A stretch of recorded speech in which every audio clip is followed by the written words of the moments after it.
याबद्दल आम्हाला बातमी कळाली आणि खरोखर आपल्या मावळ तालुक्यातील सर्व शिक्षक असेल किंवा सर्व ग्रामस्थ असेल यांना अतिशय वाईट वाटलं।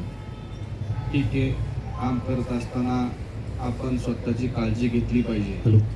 आपण आपल्या जबाबदारी पार पाडत असताना आता सर्व सरकारी कर्मचारी या ठिकाणी काम करत असतात, पण काम करत असताना आपल्या स्वतःची जबाबदारी आपण आपल्या स्वतःचं सुद्धा कसं संरक्षण करतो याच्याकडे आपण लक्ष दिलं पाहिजे। त्यांच्या जाण्यानं त्यांच्या परिवाराला, आपल्या सर्व शिक्षकांना जे दुःख झालंय ते डोंगराच्या पलीकडचं आहे, न सांगण्यासारखं आहे। तुमच्या संघटनेने पत्र तयार केलं आहे, सरकारकडं तहसीलदार साहेबांकडे मागणी केलेली आहे की त्या कुटुंबाला मदत होण्यासाठी आपण या ठिकाणी प्रयत्न करत आहोत। पण मी माझ्या वैयक्तिक याच्यातून म्हणजे आता BDO साहेबांना विचारलं की आमचं महिन्याचं काही मानधन असतं का, त्यांनी सांगितलं की आम्हाला आत्तापर्यंत नाही भेटलं।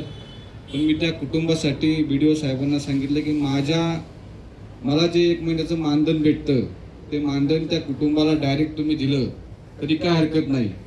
आणि या शिक्षक संघटनेला पण आवाहन करतो की सरकारकडनं आपल्याला मागणी भेटणारच आहे, मागणी केल्यानंतर ते कधी भेटणार आहे ते माहीत नाही, पण आपल्याकडनं वैयक्तिक आपल्याला जर काय करता आलं तर तेही या ठिकाणी आपण संघटनेला मी आवाहन करतो की करावं।